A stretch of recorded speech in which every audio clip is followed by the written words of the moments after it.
క్రిస్పీగా ఉండే స్నాక్ చేయాలనుకుంటున్నారా? అయితే ఈ రెసిపీని ట్రై చేయండి. 1 కప్పు మైదాలో 1 స్పూన్ చిల్లీ ఫ్లేక్స్, జీలకర్ర క్రష్ చేసుకొని వామ్ వేసుకోండి. కొంచెం మిరియాల పొడి, సాల్ట్ వేసుకొని కొంచెం ఆయిల్ వేసి ఖాస్తా చేసుకోండి. ఇలా ఖాస్తా అయినాక వాటర్ వేసి టైట్ డో ప్రిపేర్ చేసుకుని రెస్ట్కి ఉంచండి. మరోవైపు నెయ్యిలోని మైదా వేసి ఇలా మిక్స్ చేసుకోండి. ముందుగా రెడీ చేసి పెట్టుకున్న డోని 6 పార్ట్గా డివైడ్ చేసుకోండి.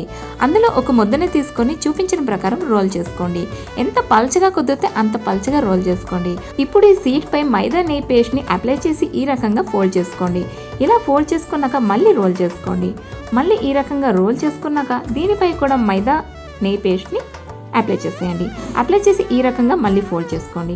ఫోల్డ్ చేసుకొని లైట్గా మళ్ళీ రోల్ చేసుకోండి. మరీ సన్నంగా కాకుండా కొంచెం మందంగా ఉండేటట్టు రోల్ చేసుకొని ఇలా సన్నగా కట్ చేసుకోండి. లో ఫ్లేమ్లో పెట్టి డీప్ ఫ్రై చేసుకుంటే క్రిస్పీ స్నాక్ రెడీ అవుతుంది. ఈ స్నాక్ని ఎయిర్ టైట్ కంటైనర్లో స్టోర్ కూడా చేసుకోవచ్చు.